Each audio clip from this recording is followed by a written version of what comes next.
Cuando hablamos de costos semifijos o semivariables, ahí nos hacemos a la idea de que tienen un poco y un poco, ¿no? Un poco de fijo y un poco de variable. En el caso del semifijo, la porción más grande es fija y son costos que también llamamos escalonados porque tienen este comportamiento, miren. Imaginemos que nosotros hacemos una determinada cantidad de unidades y para eso venimos trabajando en un turno con un supervisor. Resulta ser que de repente se incrementa nuestra actividad al doble y entonces nos vemos obligados a trabajar en 2 turnos, por lo tanto contratamos otro supervisor. Así que si nuestro costo hasta ahora era de 1.000 pesos porque teníamos un supervisor, al pegar este salto, el nivel de actividad, y esta es la única partecita variable que tiene el costo, se duplicó, ¿sí? Pero otra vez se vuelve a estabilizar para mantenerse fijo. Ese es un costo escalonado o semifijo. En el caso del costo semivariable, ahí digamos, el caso más ejemplificativo sería el de la boleta de energía que nos llega a casa. La boleta de energía que llega a casa tiene una parte que es el abono y otra parte que es el consumo. La parte que es el abono, el mantenimiento, si se quiere, es la parte fija, pero la mayor parte está dada por el consumo, que es lo que varía. Otra clasificación, según la imputación al producto. Según la imputación al producto, los costos pueden ser directos o indirectos. Un costo directo es aquel que es fácil de relacionar con el producto, como ser un metro y medio de tela para hacer una prenda de vestir, un cuarto de hora, fíjense cómo puse la hora, ¿no? 15 minutos sobre 60 para llevarlo a horas. 0,25 horas de la costurera. Una placa de madera para un escritorio. Es decir, lo puedo relacionar sin inconveniente. Ahora, cuando son indirectos, ya se los dije antes, vamos a requerir bases de prorrateo para distribuirla.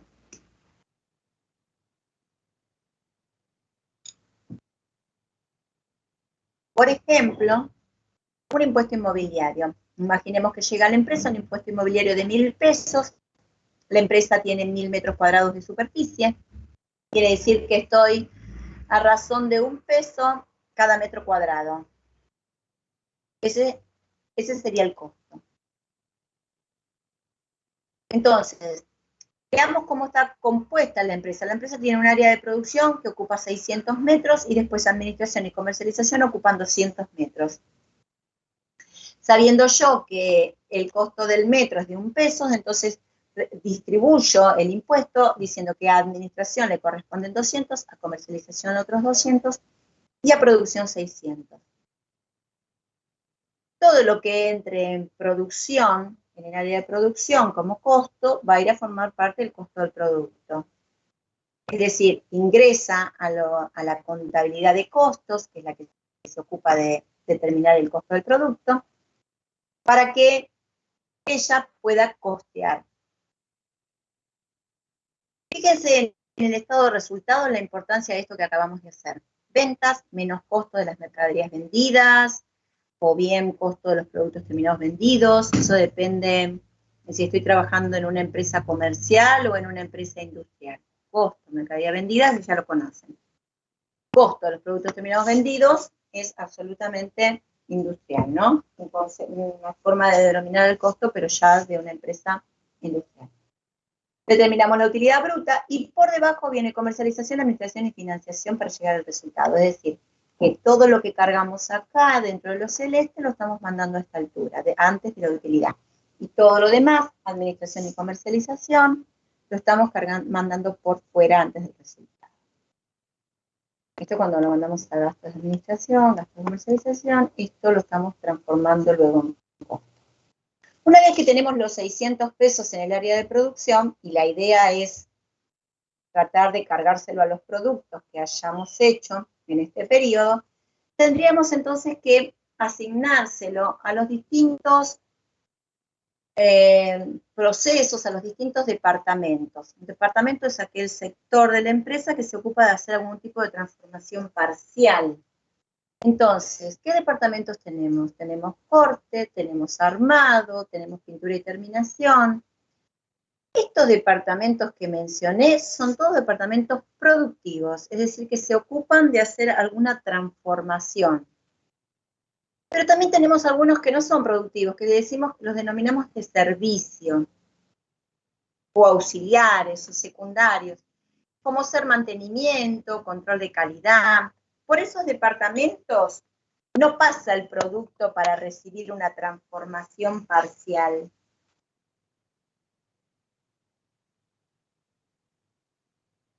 Simplemente se preocupan y colaboran con que todo esté en condiciones para poder trabajar. Entonces, en nuestra primera distribución podríamos, una vez que tenemos los 600 pesos en el área de producción, repartirlos entre los distintos procesos, aunque sean productivos o de servicio. A esa distribución, que ahora les voy a mostrar cómo se hace, la llamamos distribución primaria, es decir, todos los CIF los repartimos a todos los departamentos, ya sean productivos o de servicio.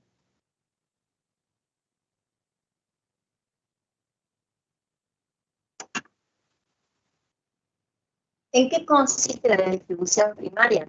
Los 600 pesos que habían llegado en concepto de impuesto inmobiliario, los voy repartiendo según la superficie de los distintos departamentos. Imaginemos que el departamento de corte ocupa 100 metros, entonces hago 600 pesos para 600 metros, sigue siendo a razón de 1 peso al metro. Por 100 metros le quedan cargados 100 pesos a corte. Así, con el mismo cálculo, le quedan cargados 200 a armado, otros 200 a pintura y terminación, y a mantenimiento y a control de calidad le quedan 50 pesos a cada uno. Así repartí los 600 pesos. Ahora bien, como les dije antes, no podemos llevar los costos de los departamentos de servicio, ya sea mantenimiento o control de calidad, al producto, porque por estos departamentos el producto no pasa para recibir algún tipo de transformación. Entonces, ¿qué nos conviene hacer? Nos conviene tomar los costos que tenemos acumulados en los departamentos de servicio y redistribuirlos según alguna base de distribución entre el resto de los departamentos, procurando que los departamentos de servicio queden con 0 costos. Entonces, por ejemplo, agarro los 50 pesos que tengo en mantenimiento, los reparto entre los departamentos departamentos productivos, entre todos los departamentos, en función de las horas en que mantenimiento les hizo alguna tarea. Y luego lo mismo puedo hacer con control de calidad, puedo tomar todos sus costos acumulados y repartirlos en función de las muestras que tomó control de calidad para cada uno de los departamentos. De esa manera, lo que busco es, como les dije recién, que los departamentos de servicio queden con 0 costos y los 600 pesos queden acumulados en los departamentos productivos únicamente. Profe, consulta, los departamentos... Perdón. Un minutito, ya te escucho. Esa tarea que acabo de comentarles, esa distribución en donde procuro que los departamentos de servicio queden en 0, es lo que denominamos distribución secundaria. Todos los costos de los departamentos de servicio pasan a los productivos, dejando a los departamentos de servicio en 0 costos. Sí, te escucho. Yo quería saber si los costos de los departamentos productivos no, perdón, costos de los departamentos de servicio, Sí. si son indirectos. Y todo, fíjate que es indirecto, porque para poder trasladar, para poder distribuir a los costos que tengo en control de calidad, uso las muestras. Para poder distribuir el costo que tengo en mantenimiento, uso las horas que en departamento de mantenimiento hizo mantenimiento en los departamentos. Okay. Entonces, sí o sí me estoy basando en algún parámetro, alguna base, para poder repartir los costos de alguna manera razonable. Ok, entonces se toman como costos indirectos. Sí, sí, son todos. Fíjate que en todo este ejemplo que les estoy contando, que en realidad es a título de cuentito, en realidad lo que estoy tratando de mostrarles justamente todo el trabajo que hay que hacer para asignar un costo que es indirecto al producto. Y todavía, fíjense que llegó el impuesto inmobiliario, hice ya cuántas distribuciones y todavía al producto no se lo cargué. Recién ahora voy a mostrarles cómo hacerlo. Vamos a hacer entonces lo que se llama la distribución terciaria. Recordemos que los costos habían quedado en los 3 departamentos productivos. Imaginemos que en el departamento de corte habían quedado 150 pesos, en el departamento de producción imaginemos que habían quedado 200 y 250 en pintura. Ahí están los 600 pesos que habíamos tratado de repartir. Entonces, ¿cómo los cargo al producto? Veamos qué haríamos en el departamento de corte, y esto que hago en corte lo tengo que hacer en los otros 2 departamentos. En corte se cortó la madera para hacer 30 escritorios, 20 mesas, 50 sillas, así que ya desde el vamos no puedo repartir los 150 pesos entre las unidades porque son todas unidades distintas.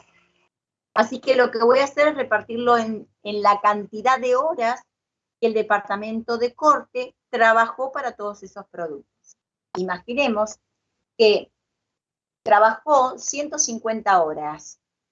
De esas 150 horas, 50 horas dedicó a los escritorios, 50 dedicó a las mesas y otras 50 dedicó a las sillas.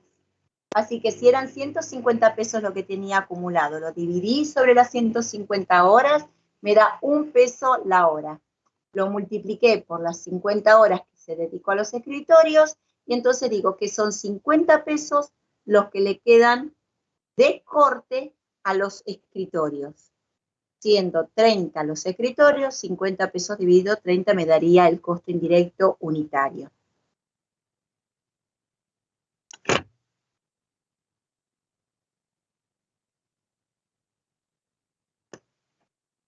Eso sería la distribución terciaria. Todos los costos acumulados en los departamentos productivos los cargamos a los productos. Faltaría hacer lo mismo por armado y pintura. El tema que quise contarles con todo esto es por qué digo que es un costo indirecto, qué es una base de prorrateo, cómo lo voy a razonar. Fíjense cómo jugó acá la contabilidad de costos, cómo juega dentro del estado de resultados, cómo aparecen los gastos de administración y comercialización. Les conté un poco, como les digo, siempre en forma panorámica, todo cómo se trabaja con el costo indirecto, pero bueno, incluso hablamos de los tipos de distribuciones de CIF que tenemos. Es para darles una noción simplemente de lo que es una base de distribución. Les digo, si se distribuyen con una base de distribución, ¿y qué estoy diciendo? No entienden nada, pero por lo menos así ya van haciéndose una idea. La base de distribución que utilicé, ¿cuáles fueron? Los metros cuadrados, las muestras, las horas de mantenimiento, las horas de corte.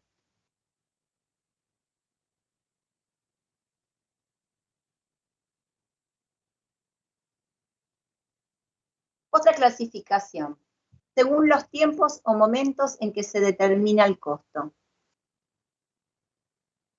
Según los tiempos o momentos en que se determina el costo.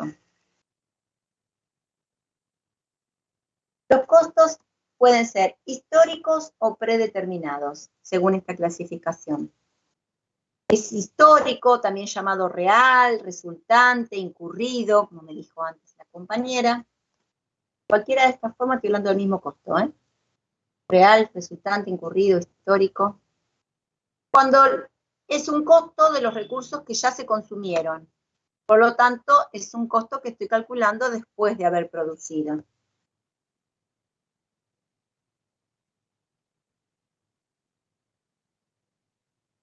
Y luego puedo encontrarme con costos predeterminados. Dentro de los costos predeterminados tenemos estimados y estándar. Ambos los estamos calculando antes, ¿no es así? Predeterminados. Un costo estimado es el costo que creo que voy a tener. Con este tipo de costo yo puedo calcular el precio de venta, puedo anticipar los resultados. La otra posibilidad es el costo estándar. El costo estándar es el costo que deberíamos tener. Este se asocia con el costo objetivo que estuvimos viendo antes. Este es un costo optimizado, que lo que me permite es armar un modelo de alto rendimiento. ¿Qué implica eso? Que yo como empresa, cuando hago mi proyecto, lo que digo es, bueno, a ver, ¿qué es lo que tengo que lograr? Tengo que lograr tener este costo, y para tener este costo, debo alcanzar determinado costo del recurso, buscar determinada calidad. Es decir, yo armo todo un proyecto de inversión en donde encuadro cuál sería el costo con el que me debo manejar para que mi empresa sea rentable. Entonces, ¿para qué me va a servir armar este modelo óptimo? Simplemente para poder compararlo con lo que voy haciendo en la realidad. Voy comparando la realidad con ese modelo de alto rendimiento y los desvíos que aparezcan, las denomino variaciones, que voy a entrar a analizar, ya lo veremos oportunamente,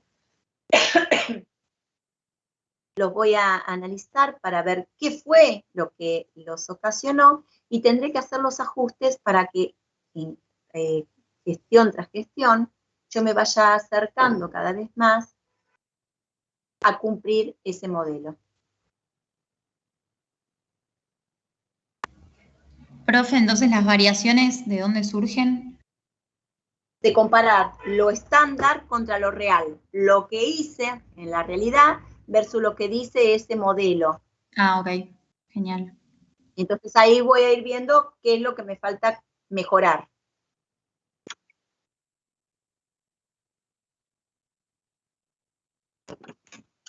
Eso lo vamos a ver ya llegando al final del cuatrimestre. Otra clasificación que se van a encontrar tiene que ver con los tipos de industrias. De acuerdo a los tipos de industria, podremos usar una contabilidad de costos por procesos o una contabilidad de costos por órdenes específicas.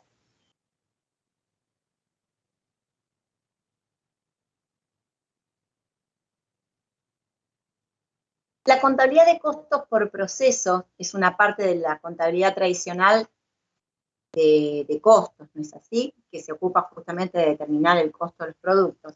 La contabilidad de costos por procesos es la que utilizamos cuando estamos en una empresa cuya producción es continua. ¿Qué significa que la producción es continua? Significa que en todos los periodos voy a usar las mismas herramientas, los mismos procesos, los mismos equipos, el mismo personal, todos los mismos recursos, todas las mismas tareas. Cuando estoy en un tipo de empresa como esta, cuando estoy trabajando, por ejemplo, en la industria de gaseosa, de cerveza, de harina, acá no viene el cliente a preguntarme cómo quiere, no me dice cómo quiere el producto. Yo vendo eso, es un producto de consumo masivo, el que quiere lo compra, el que no quiere. Por supuesto, con este tipo de empresa puedo mantener stock, porque la producción es repetitiva y uniforme. Ahora, Si yo estoy trabajando en una producción discontinua, frente a cada pedido del cliente me voy a encontrar que voy a usar con algunos procesos, algunas tareas, pero no todas siempre. Por ejemplo, si hago sillas de campo, voy a usar el departamento de corte, no voy a usar doblado, no voy a usar soldadura, las sillas son de madera. Voy a usar armado, pintura y terminación. Pero si me piden una silla de caño tapizada, voy a tener que usar doblado, corte, doblado, soldadura, armado, pintura, tapicería, terminación. Es decir, de acuerdo a la característica del producto que el cliente mismo me especifica, es que yo voy a usar determinadas tareas, determinados procesos y demás. En este caso, para poder determinar el costo del producto, me voy a tener que manejar por la contabilidad de costos por órdenes específicas.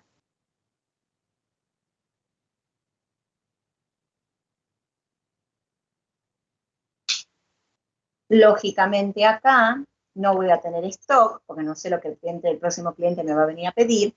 Nos estamos manejando en una herrería, nos estamos manejando en un taller de pintura, nos estamos manejando en un estudio contable. Viene un cliente, puede ser para monotributista o para no, para hacer un trabajo de contabilidad.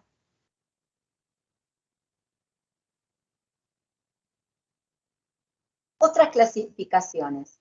Costo diferencial. Es aquel que se origina ante una modificación de la capacidad de producción o en la forma técnica de realizar una tarea.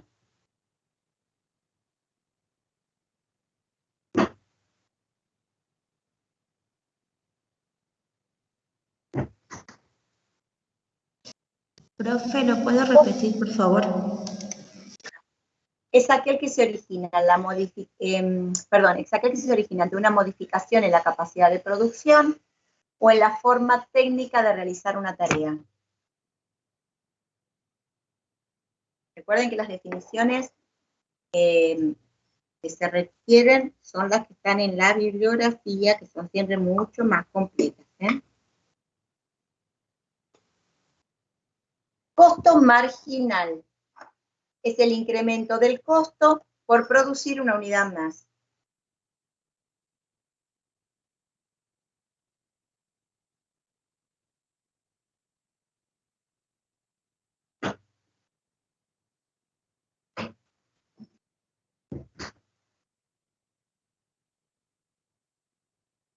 Costo de oportunidad. Ante dos alternativas excluyentes,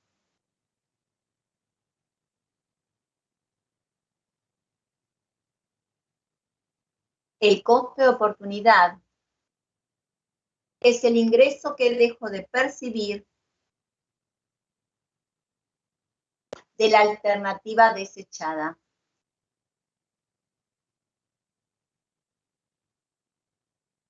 Acá tengo un breve ejemplo en donde tengo dos productos, producto X y producto Y. El precio de venta de ambos es de 100 pesos.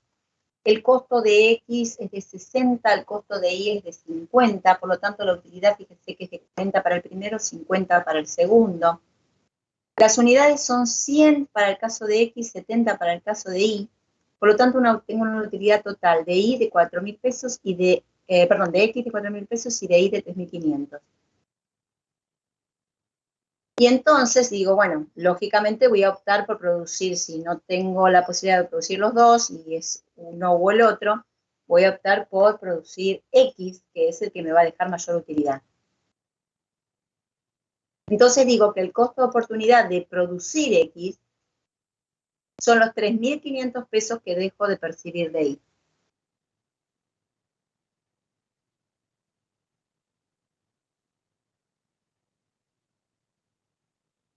Profe, no entendí el costo diferencial.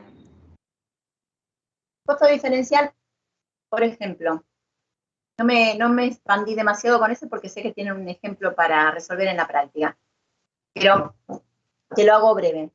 En el mismo ejercicio que van a resolver, vas a encontrarte con que hay, la empresa viene trabajando con una máquina semiautomática y están pensando en cambiarla por una máquina automática. Entonces, okay. La máquina automática, estamos hablando de algo que me modifique la capacidad de producción o que me cambie la forma de de hacer un trabajo. Entonces, suponete la máquina antigua, la semiautomática, trabaja con 2 operarios. Pero la nueva necesita uno solo. Bueno, ahí no voy a tener ningún costo, al contrario, voy a tener un ahorro, un beneficio. Me ahorro el costo de un operario. Pero imaginemos en cuanto a la amortización. La máquina nueva viene con una amortización súper grande, mientras que la máquina vieja ya está totalmente amortizada. Ahí me aparece un costo diferencial. Y cuando empiezo a analizar el hecho de cambiar la forma técnica de realizar una tarea, ahí me puede surgir un costo diferencial. ¿Se entendió? Sí, profe, ahora sí. Si cambio No, la máquina o la forma de producir. Claro, cambias la máquina, la forma de producir. Costo hundido, otro tipo de costo.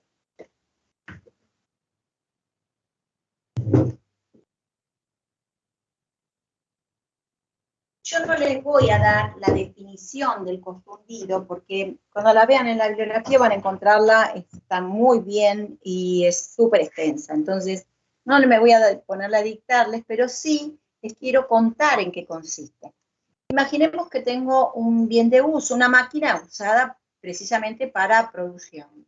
Entonces, esa máquina la pagué 10.000 pesos, tiene 5 años de amortización, y ya van cumplidos 3 años de uso, con lo cual yo hubo 3 años, 3 veces 2.000 pesos lo mandé al costo como amortización de la máquina de producción.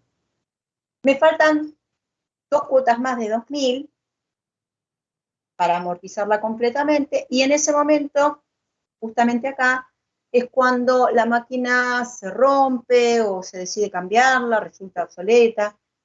Entonces, ¿qué hago con las 2 cuotas de amortización que no estoy trasladando al costo?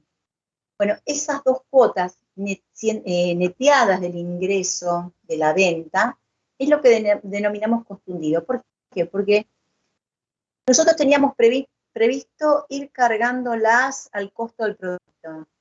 Y cuando decidimos cambiar esa máquina o dejar de utilizarla, esas cuotas las mandamos de golpe a resultado. Por supuesto, habiéndolas neteado, como les dije, del ingreso, en el caso de haberse vendido la máquina, bueno, neteadas del ingreso de esa máquina. Es decir, lo que tengo que hacer para entender este costo es hacer un asiento de venta, por supuesto con resultado negativo, y ese asiento de venta de la máquina, del bien de uso, es justamente un costo hundido. Un costo que tenía previsto mandarse al costo del producto y de golpe se lo termina mandando a resultado.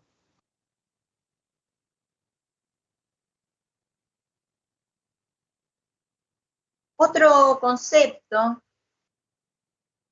es costo imputado. Van a ver que costo imputado es aquel, o sea, denomino costo imputado aquel que es asignable a una alternativa.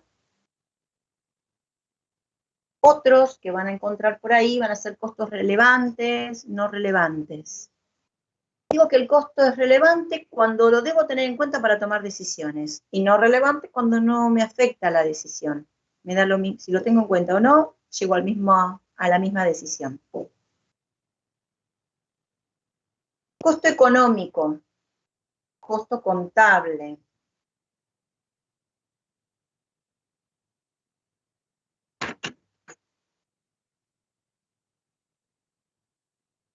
Decimos que todo costo es económico justamente porque rige por el principio de economía que les mencioné antes.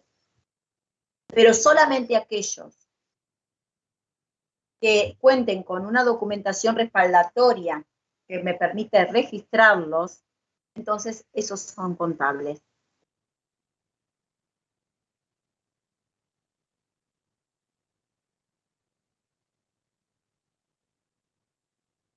Profe, ¿los contables tienen un documento que lo respalda? Claro. Por eso se registran. Exacto.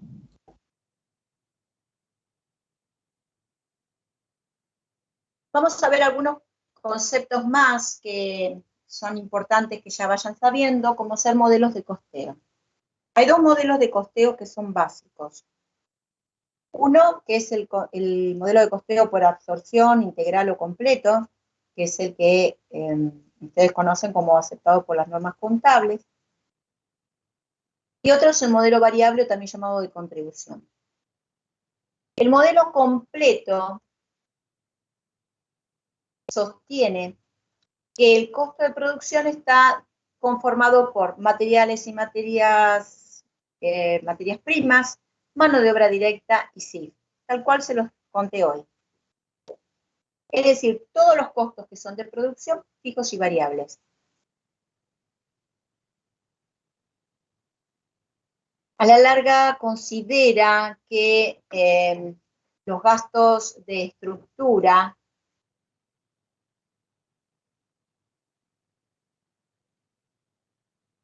deben ir a parar al costo del producto, porque si no tuviéramos esa estructura, si no podríamos sostener esa estructura, no tendríamos forma de realizar el producto.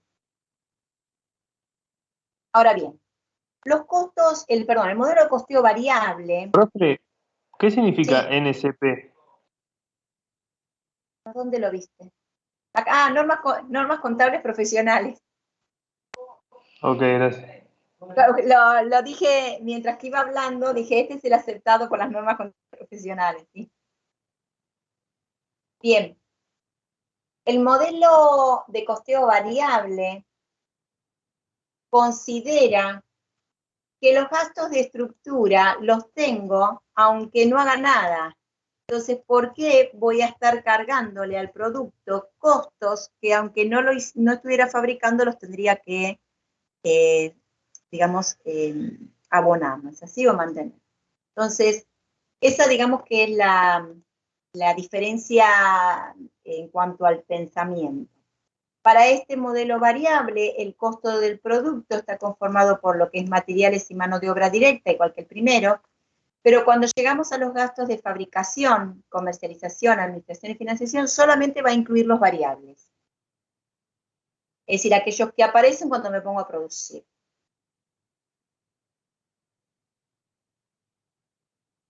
Este modelo sirve solamente para tomar decisiones, para crear informes para la alta gerencia. Considera que solamente son costos del producto los costos variables de producción, comercialización, administración y financiación. Con este modelo podemos determinar la contribución marginal.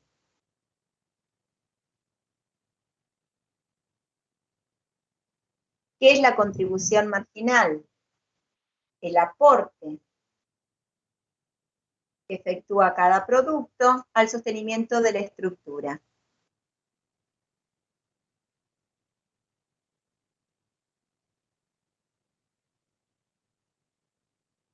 Estos dos modelos básicos que yo acabo de mencionarles, el completo o el variable, podemos combinarlos. Si vamos a estar trabajando con costos reales, es decir, después de haber producido, entonces decimos que estamos trabajando por el modelo de costeo completo resultante o por el modelo de costeo variable resultante. Ahora bien, si lo que hago es trabajar con costos estimados, es decir, antes de producir, entonces digo que estoy usando el modelo de costeo completo, si lo calculo de esta manera, normalizado, o modelo de costeo variable normalizado.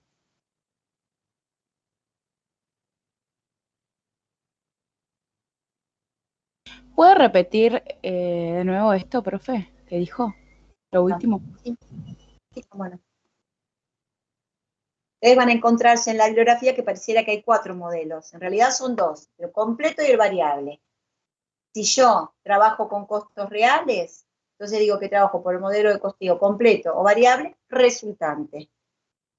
Pero si yo estoy trabajando con costos estimados, digo que estoy trabajando por el modelo de costeo completo o variable, cualquiera de los dos que elijan, pero normalizado, es según con qué costos lo calcule. Estos costos que están acá tienen que ver con el tiempo. Si lo estoy calculando con un costo que todavía no es el real, pero quiero anticiparme, o esperé a tener el real. Y esto es la forma en que yo voy a calcular el costo del producto.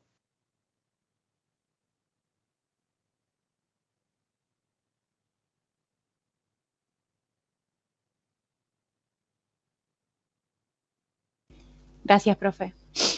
No, por favor.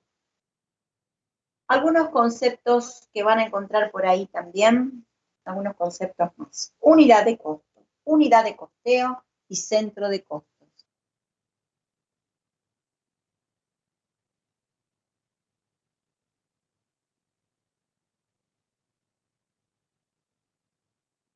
La unidad de costo es el producto que fabrico, es lo que yo salgo a vender, el objetivo a costear. Puede ser un escritorio, una arandela, puede ser un profesional egresado del Departamento de Ciencias Económicas. Es el producto. La unidad de costeo es la unidad mínima a la que le puedo asignar costos. Puede ser 1 litro de pintura, puede ser 1 metro de madera, puede ser una máquina inyectora, puede ser un curso de matemática, ¿sí? Una materia me refiero. Y el centro de costo es un segmento de la empresa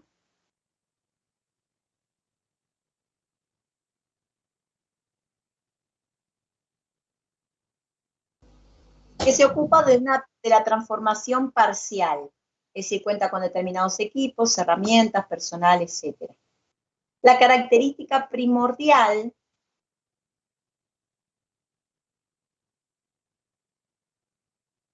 es la unificación de mando. Si lo quieren ver en un ejemplo, les cuento. En el área de producción, que sería el centro de costos, lo que se produce y vende es la arandela, esa es la unidad de costo, pero de repente a mí me gustaría saber cuál es el costo que me genera una determinada máquina que tengo, que es una guillotina. Y ahí tengo, por ejemplo, una unidad de costeo.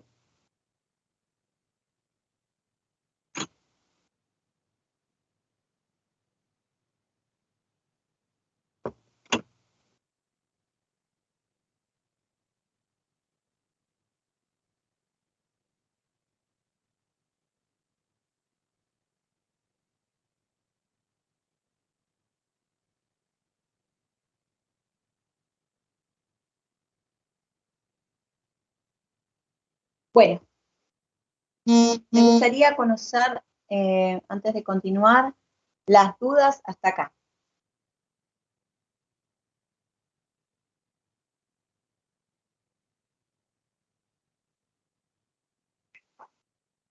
Por supuesto que falta leer, por supuesto que es muchísima terminología, por supuesto que... Pero bueno, algo que haya quedado sin comprender, a medida que después vayan leyendo, van a ir viendo que con certeza van a ir afianzando los temas. Ahora es mucho, ya lo sé, son muchos nombres todos que hasta ahora quizás no empleaban tanto. ¿Alguna duda? Sí, profesora, una Sí. consulta, profe. En Sí. cuanto a los modelos de costeo, usted dijo que había dos, el completo y el variable, y después dijo que había las combinaciones, ¿no? Que definía el real o los reales y el estimado. ¿Cómo puede Sí. repetir esa parte de vuelta? Vos fíjate que yo puedo estar determinando el costo del producto de esta manera, materiales, mano de obra y sí, y lo puedo estar haciendo con costos que son reales o no. Entonces, si calculo el costo del producto con estos 3 componentes, digo que estoy trabajando por el modelo de costeo completo, yo lo calculé de esta manera, pero si lo que usé son costos reales, digo que entonces es el modelo resultante. Entonces es modelo de costeo completo resultante. Ok.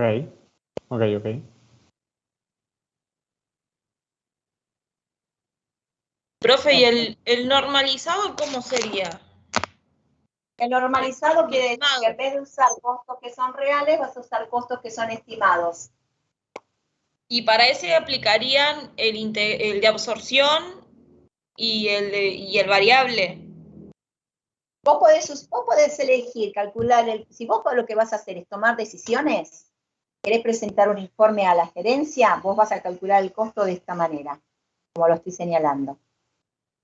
El tema es, al momento que vos querés presentar el informe, ¿vos tenés el costo real? ¿Ya se hizo la producción? Imaginemos que no. Entonces, vas a usar costos estimados. Entonces, Ok. ¿cómo harías? Estimados pueden ¿Cómo ser harías? completos o variables. No, puede ser completo resultante o completo normalizado. Puede ser variable resultante o variable normalizado. Vos puedes, según el costo que elijas, va a ser con el modelo que estés trabajando. Ok. O sea, los completos y los variables pueden ser resultantes y normalizados los dos. Exacto. Es completo o variable, una opción, y la otra que podés combinar que sea resultante o normalizado. A la larga te salen 4 modelos ahí. Perfecto. Ahora sí.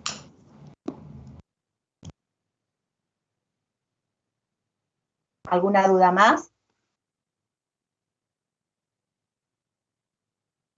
Capacidad de producción.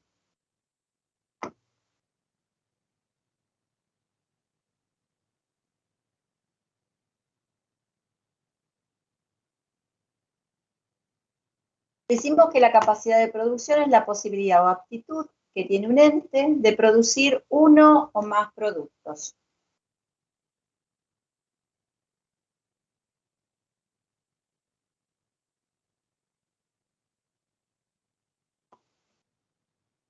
Imaginemos que estamos en una empresa que cuenta con una máquina, determinadas herramientas, una determinada cantidad de personal, por supuesto todo es en un espacio. Y con todos estos recursos logra producir 100 unidades en el periodo. Si tuviera exactamente el doble de la máquina, el doble de las herramientas, el doble del personal, y quizás hasta el doble del espacio, lograría producir 200 unidades en el mismo periodo. Entonces, de alguna manera, todos estos recursos físicos condicionan, ¿no es así?, la cantidad de unidades que puedo producir. Es decir, que condicionan la capacidad de producción que tenga una empresa o la otra.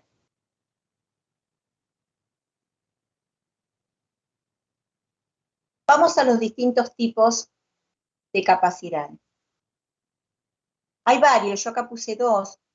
En el libro van a encontrar algunos más, capacidad promedio y demás. Bueno, yo acá voy a mencionar las 2 que son las más, digamos, las que más van a utilizar. Capacidad máxima, también llamada capacidad máxima teórica.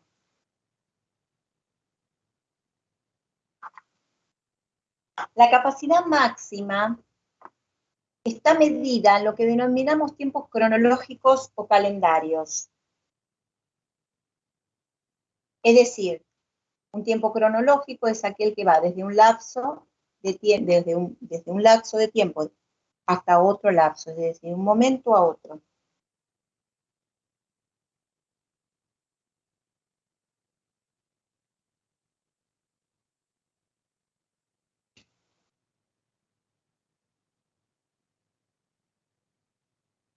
Cuando hablamos de que la medimos con un tiempo que denominamos cronológico, decimos entonces que esta capacidad máxima empieza el 1 de enero, por ejemplo, si fuera anual, ¿no? El 1 de enero a las 0 horas y termina a las 0 horas del 31 de diciembre. Sí, son los 365 días corridos por sus 24 horas.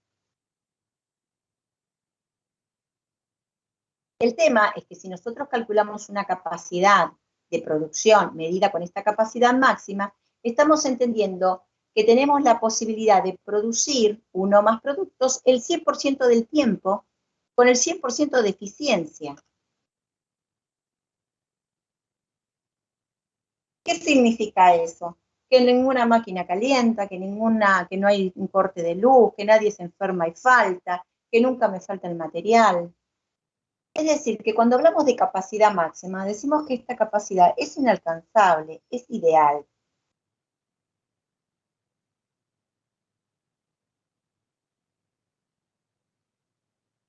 Y además afirmamos que no es útil para poder asignar los costos. Fíjense por qué. Imaginemos que tenemos 1.000 pesos de costos y lo queremos cargar a distintos productos. Imaginemos que la capacidad máxima es que hemos medido es de 2.000 horas. Eso nos da una cuota de 50 centavos por hora. Quiere decir que por cada hora que trabaje el proceso, incurriría en 50 centavos de costo. Imaginemos que durante el periodo se estuvo trabajando en el producto A, B y C. En el producto A se trabajaron 800 horas, en el producto B 200 horas, en el producto C 300 horas. Es decir, no se llegó a las 2000 horas y solamente se pudieron trabajar 1300 horas. Si yo a cada una de estas horas le asigno los 50 centavos que tengo de costo, yo a los productos le pude cargar solamente 650 pesos de los 1000 que tendrían que haber absorbido. Es decir, que los productos no lograron absorber todos los costos del periodo. Tuve lo que se denomina una subaplicación de costos.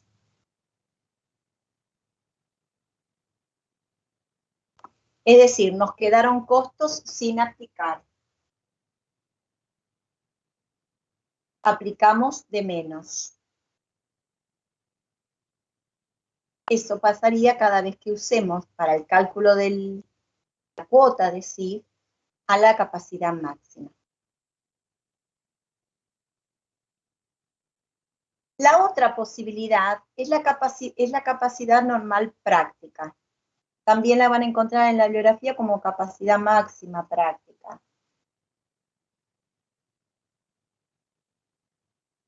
La capacidad normal práctica contempla las interrupciones normales o tiempos normales perdidos.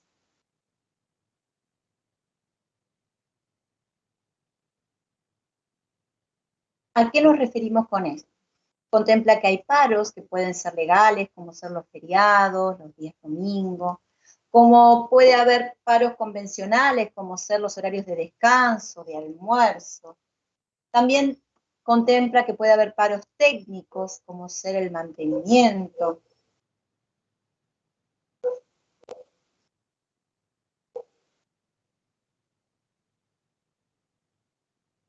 Es decir, esta capacidad se mide en función de los tiempos que llamamos efectivos o activos, es decir, son aquellos tiempos necesarios que demanda el flujo de producción.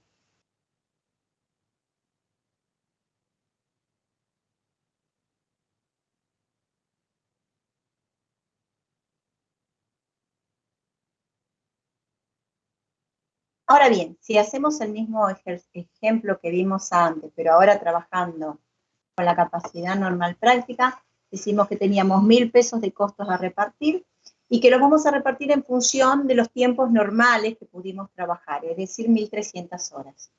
Lo cual en este caso nos va a dar una cuota un poquito mayor, que al repartirla sobre los productos permite que le asignemos a todos los 1000 pesos de costo.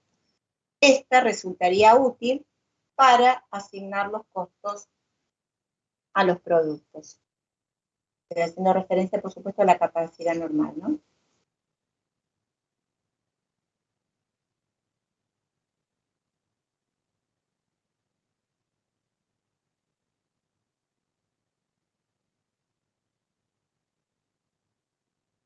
Los condicionantes que tiene la capacidad de producción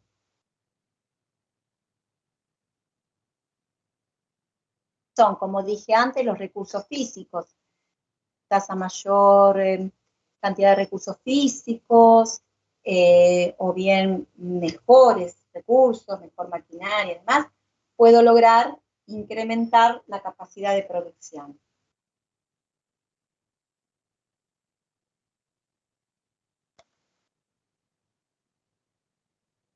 Si no puedo incrementar los recursos, quizás pueda manejar el tiempo para aumentar la capacidad. Es decir, en vez de trabajar un turno, opto por agregar un turno más. Entonces, de esa manera duplico la capacidad sin haber incrementado los recursos físicos.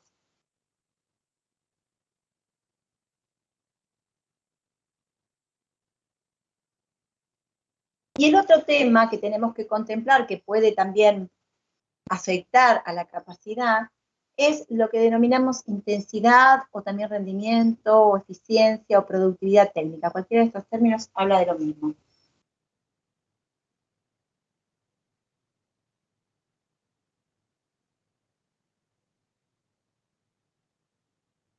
La productividad técnica o intensidad o rendimiento, como quiera, es la cantidad de unidades que puedo producir en un determinado tiempo.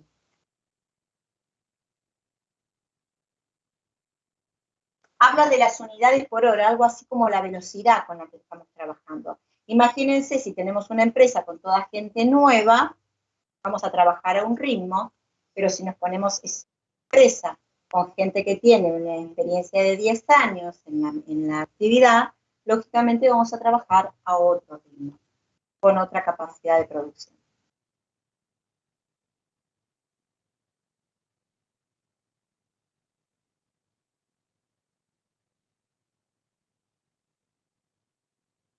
Otro concepto, nivel de actividad.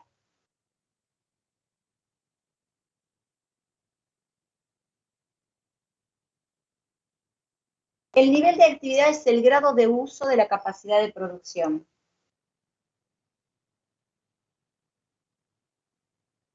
Es decir, ¿cuánto voy a usar a la capacidad?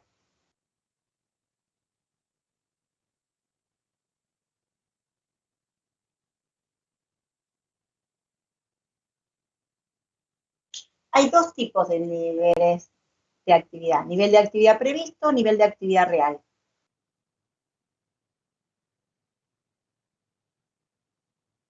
El nivel de actividad previsto es el definido antes de producir. Es un concepto ex ante.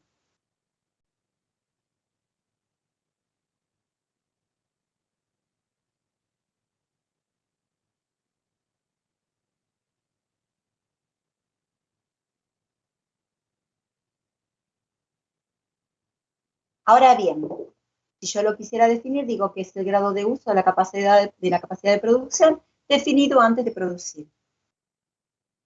Sus condicionantes son los siguientes: mercado, abastecimiento y capacidad de producción.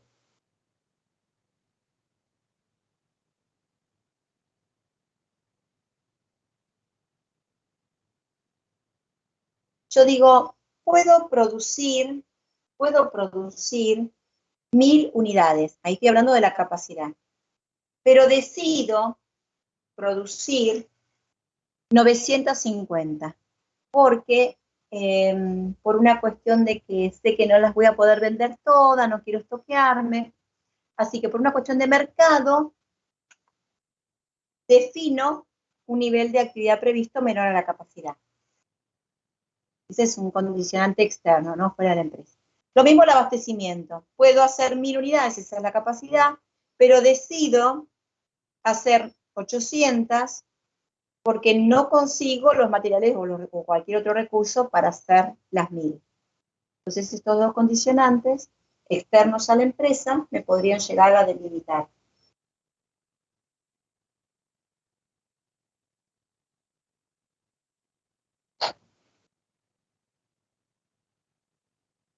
El condicionante interno que tengo es la capacidad de producción.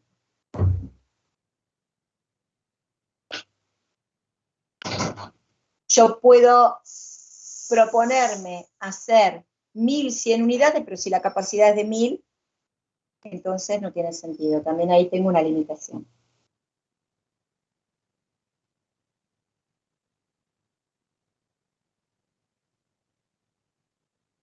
Veamos el nivel de actividad real. Yo puedo hacer 1000 unidades, capacidad. Decido hacer 950, nivel de actividad previsto. Pero cuando me puse a trabajar y terminé trabajando 850 porque se me cortó la luz, no pude hacer más. Nivel de actividad real. Es el reconocido después de producir. Entonces digo que es el grado de uso de la capacidad de producción reconocido después de producir. Es un concepto ex post.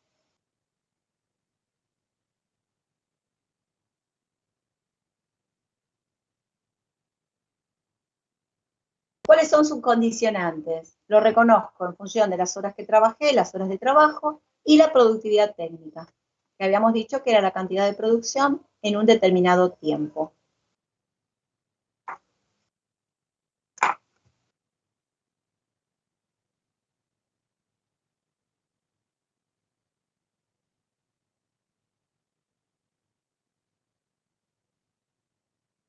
Podría ser, como les dije antes, cuando hablábamos de la mano de obra, podría ser 10 unidades por hora, 2 unidades por hora. Otro concepto, volumen de producción. Cantidad de unidades producidas, simplemente.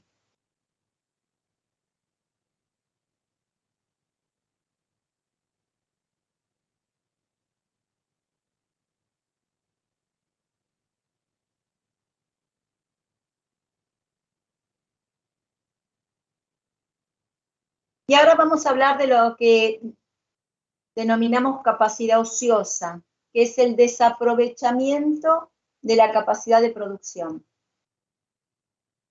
Capacidad ociosa, desaprovechamiento de la capacidad de producción. El destino contable siempre va a ser el resultado.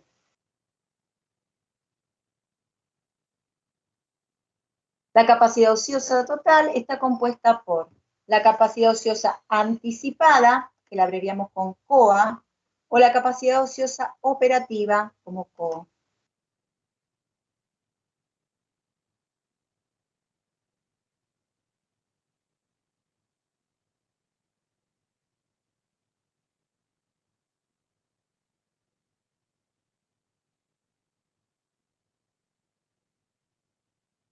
La capacidad ociosa anticipada es el desaprovechamiento de la capacidad de producción definido antes de producir.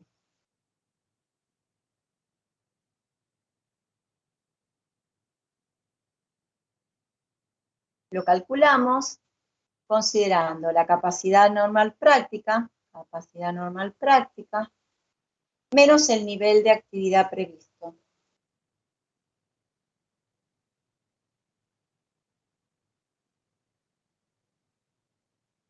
Puedo trabajar 1000 horas y decido trabajar 950. Entonces hay 50 horas que yo antes de empezar a producir ya estoy desaprovechando. Estoy definiendo como capacidad ociosa anticipada.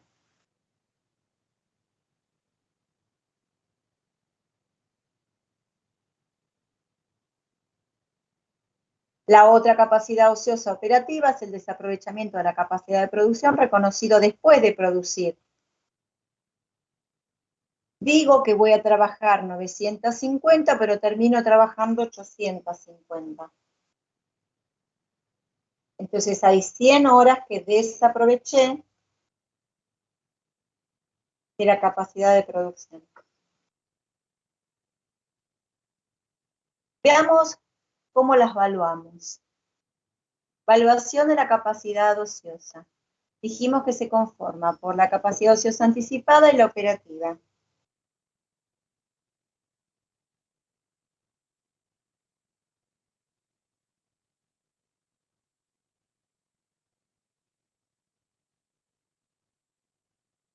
La capacidad ociosa anticipada la determinábamos entre la capacidad normal práctica, decíamos que podíamos trabajar 1000 horas, y decidíamos trabajar 950, el nivel de actividad previsto.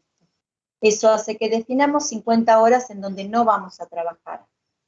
Esas 50 horas las vamos a evaluar por el único costo que no va a ser absorbido en ese momento. ¿Cuáles son esos costos? El costo fijo estructural. ¿Por qué? Porque yo todavía no me puse a trabajar y lo único que estoy, digamos, el único costo en el que estoy incurriendo en este momento son los costos fijos estructurales, es decir, ¿qué estoy pagando? El alquiler, el impuesto inmobiliario, las amortizaciones, los seguros, todo eso que lo voy a tener aunque no trabaje. Y como no va a haber producción en esas 50 horas que se ocupen de absorber esos costos, entonces ese costo fijo estructural por las 50 horas lo mando a resultado.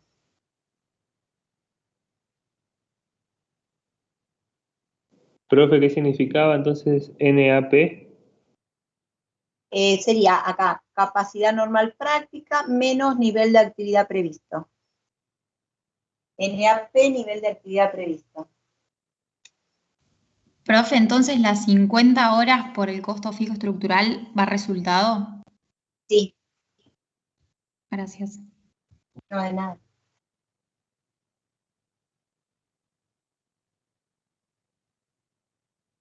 Ahora bien, la capacidad ociosa operativa se reabre en dos aspectos. Por un lado, un problema en el aprovechamiento del tiempo, como yo les conté.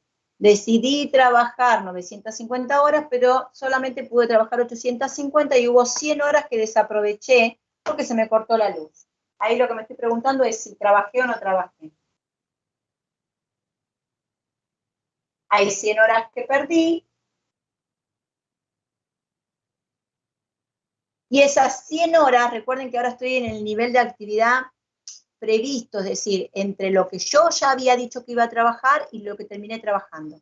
Cuando yo dije que iba a trabajar 950 horas, yo para eso contraté un supervisor para trabajar esas 950 horas. Así que eso no solamente tengo el alquiler como costo fijo estructural, el impuesto inmobiliario, el seguro, es decir, todo eso que estaba aunque no trabaje, más también tengo los costos fijos operativos, porque yo contraté el supervisor y ahora le tengo que pagar aunque esas 100 horas no las haya trabajado.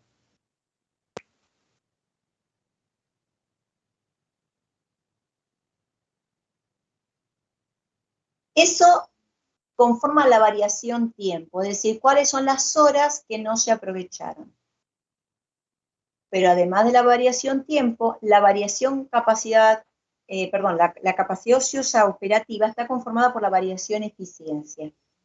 ¿Qué me voy a preguntar en la variación eficiencia? Me voy a preguntar si trabajé bien. Además de preocuparme de si trabajé o no trabajé, me voy a preguntar si trabajé bien. Fíjense lo siguiente, vamos a repasar en este cuadro todo lo que hicimos hasta este momento. Nuestra capacidad era de 1000 horas. Yo de esas 1000 horas solamente decido trabajar 950, entonces surgen 50 horas de capacidad ociosa anticipada. De las 950 que yo decido trabajar, solamente pude trabajar 850, la franja amarilla. Por lo tanto, hubo 100 horas que no pude trabajar. Y esta era la capacidad ociosa operativa, en la variación tiempo.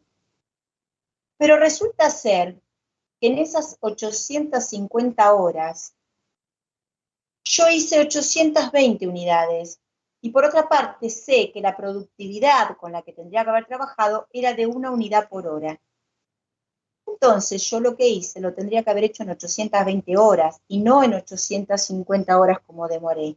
Quiere decir que también tengo un problema de ineficiencia. Hay 30 horas que demoré de más en la producción. Esas 30 horas, lógicamente, las tengo que mandar a resultado con todos los costos que no pueden ser absorbidos por el producto porque en esas 30 horas no hice el producto que tendría que haber hecho. Entonces, ¿cuáles son los costos? Los costos fijos estructurales, como sería el alquiler, los costos fijos operativos, como sería el costo del supervisor, y los costos variables, como ser la fuerza motriz.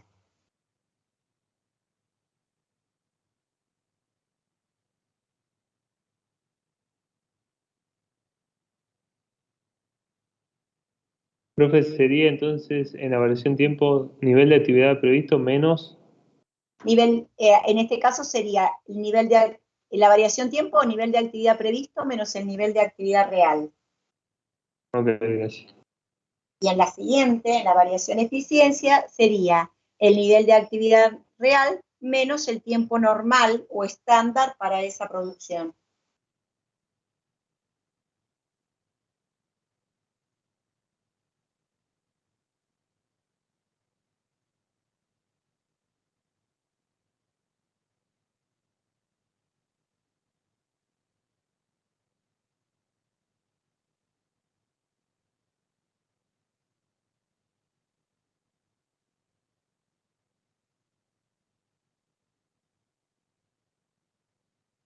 Bueno, ¿cómo venimos hasta acá?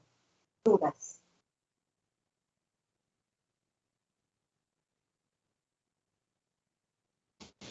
Profesora, ¿puede repetir el cambio el cálculo de elaboración de eficiencia? Sería el nivel de actividad real menos el tiempo normal o tiempo estándar. Perfecto, gracias.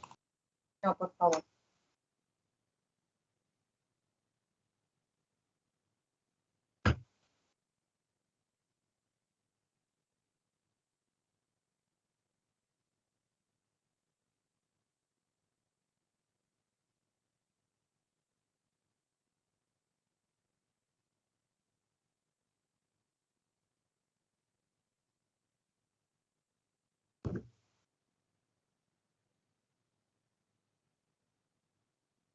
Bueno, ustedes dirán, dudas. Dudas hasta acá.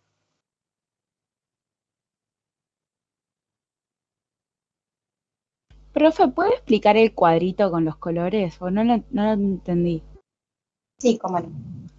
En el cuadrito, en realidad, lo que traté de hacer es graficar todos los tiempos. La capacidad normal, a ver si me permite decir, la capacidad normal sería esta, las 1000 horas. Acá. Vos podías trabajar 1000 horas. Resulta que decidiste, por una cuestión de mercado, por lo que vos quieras, trabajar 950 horas. Hay 50 horas que desde el vamos decís que no las vas a trabajar. Entonces, ahí ya definís tu capacidad ociosa anticipada, de 50 horas.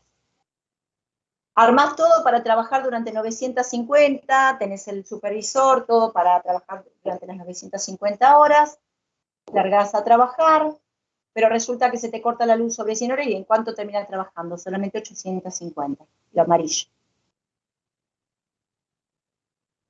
¿Vamos bien? Sí. Bien. Esto es lo que trabajaste, 850. Ahora el tema es, ¿qué es lo que hiciste en esas 850 horas? Hiciste 820 unidades. Pero si el tiempo era una unidad por hora y hiciste 820, tendrías que haber tardado 820 horas, no 850. Ahí es donde descubrimos que había 30 horas de ineficiencia.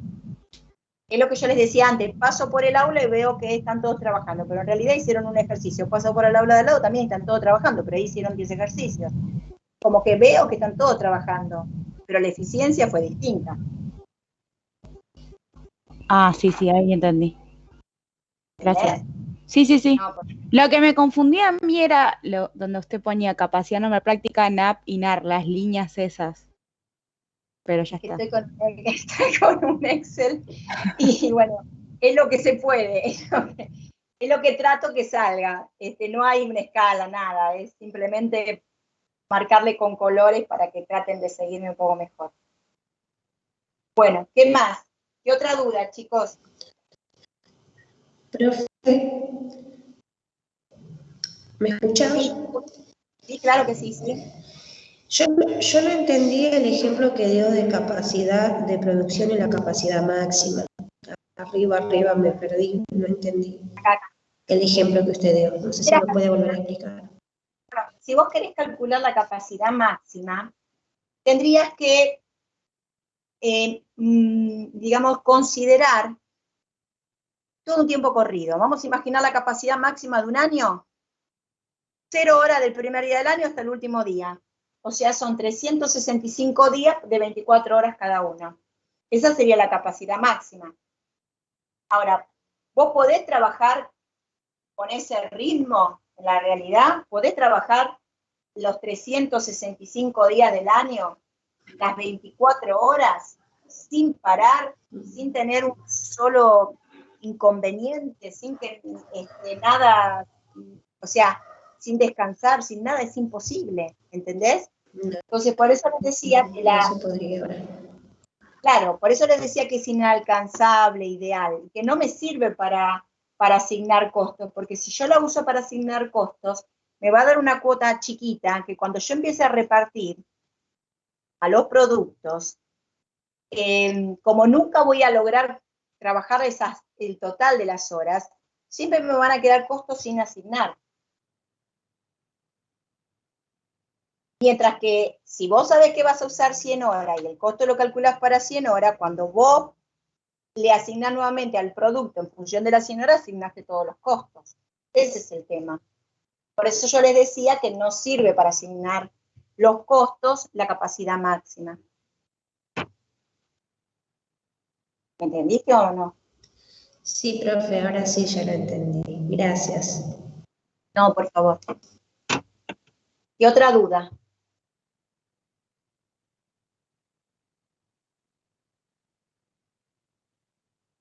¿Qué otra duda?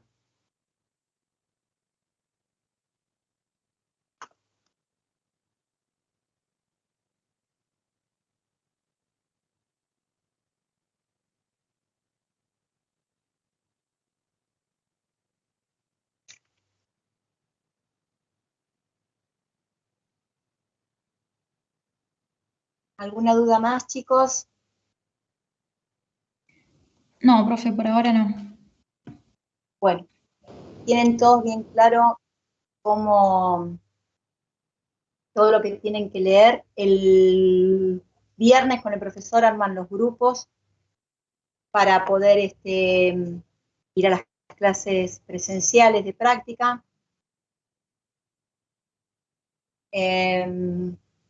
Y el próximo martes nos volvemos a encontrar para avanzar con otros 2 temas, uno de ellos materiales, que es sumamente importante.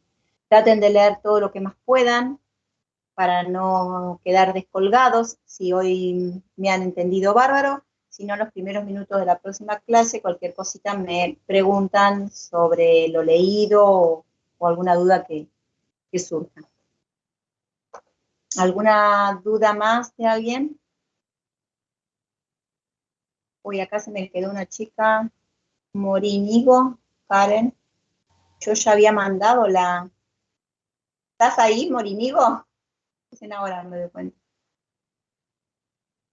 Morinigo, ¿estás en la reunión? Porque yo mandé el código, ayer lo pegué en el foro. Bueno. Profe, una consulta. ¿El Excel usted lo sube en los materiales? No, como dije al principio, el Excel es como la pizarra, ustedes tienen que tomar nota. Yo no tengo, no se puede, no corresponde subirlo ese. No puedo subir. Bueno, gracias. No, Profe, no. ¿el presente es por entrar al foro nomás o hay que ponerlo en el foro? Ahora cuando ustedes me digan que no tienen dudas, yo les voy a pedir a todos que me pongan el presente en el foro. Ok, gracias. No, por favor.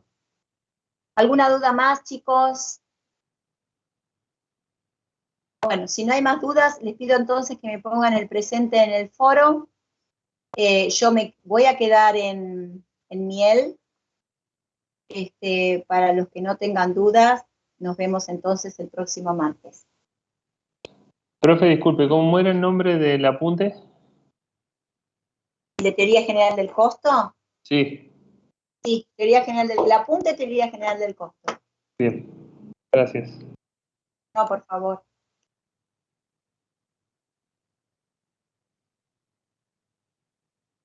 ¿Alguna duda más? Profe, yo tenía una consulta sobre la presencialidad. ¿Es para las 2 clases, o sea, tanto práctica como teoría, o es solo para las clases de práctica? Solamente la teoría, solamente la práctica.